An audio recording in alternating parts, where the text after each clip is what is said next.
got an amazing story about a rabbi that used to live in Jerusalem, Rabbi Ari Levin, and he considered himself a simple Jew, ordinary guy, although many others looking at him and watching him might describe him as a tzaddik, someone who's really righteous.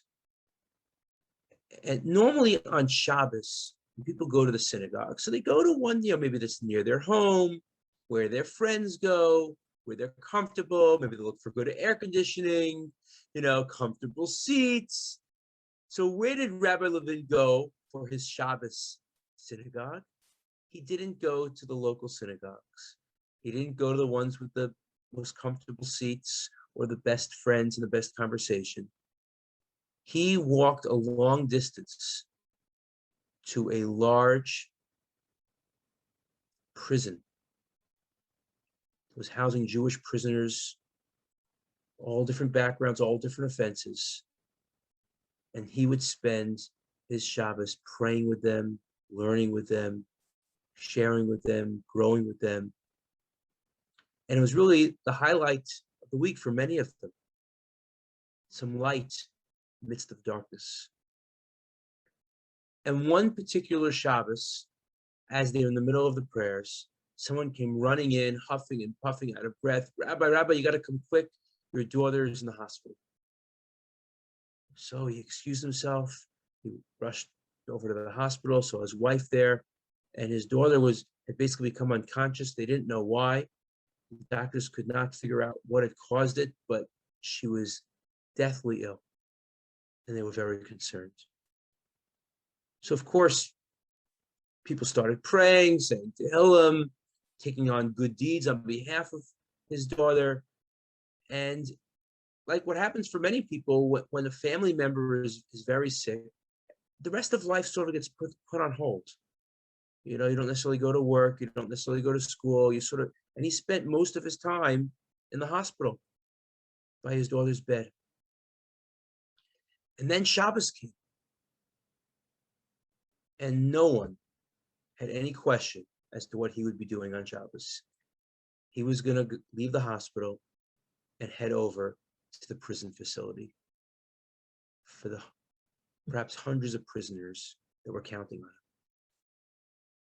And when he gets there, they were all surprised. We can't believe you're here. What about your daughter? How could you come to us? Well, thank you so much. And they start the prayers, and there was a lot of passion and enthusiasm in the prayers.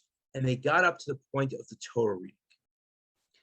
And it's customary in many synagogues that when you get called up for an aliyah, when you get called up to the Torah, that a person pledges money towards tzedakah, towards charity. Some might give $18, some might give $36, some might even give $100. And truth is, with inmates who are former criminals, some of them might have a large secret stash.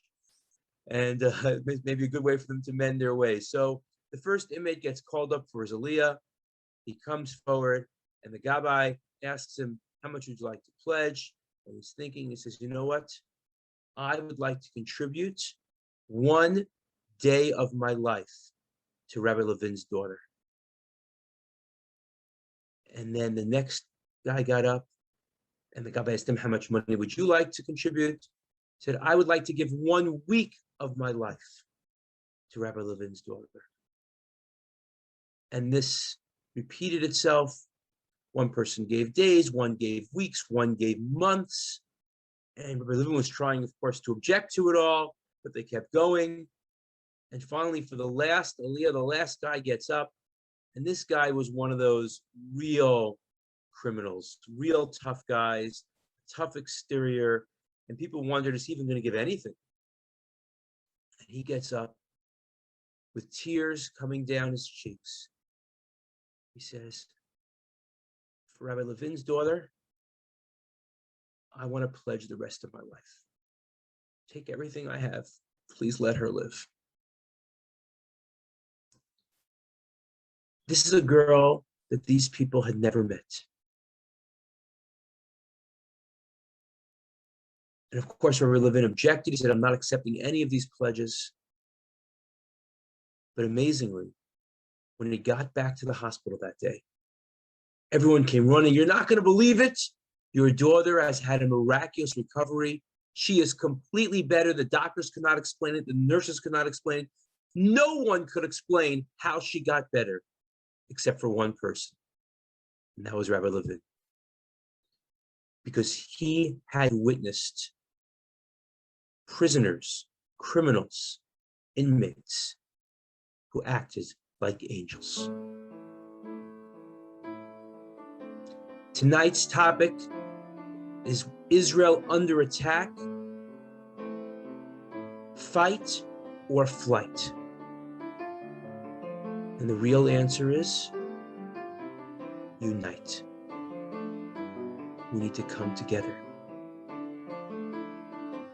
Rabbi Levin understood and recognized that despite the exterior, despite their criminal past, a Jew is a Jew.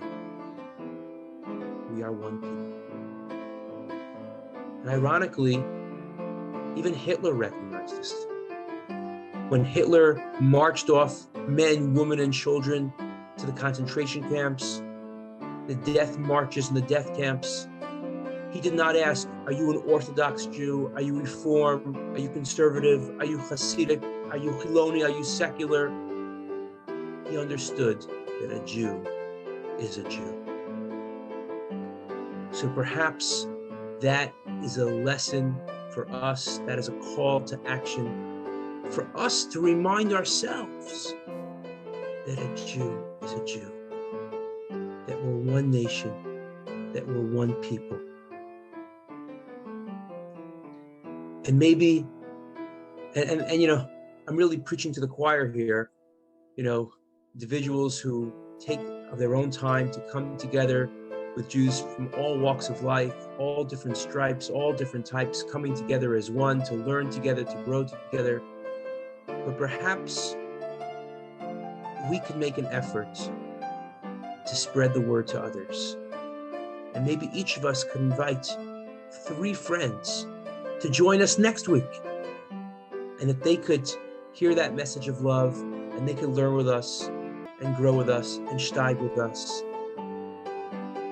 The bottom line is, when it comes to the question of fight or flight, the answer is unite.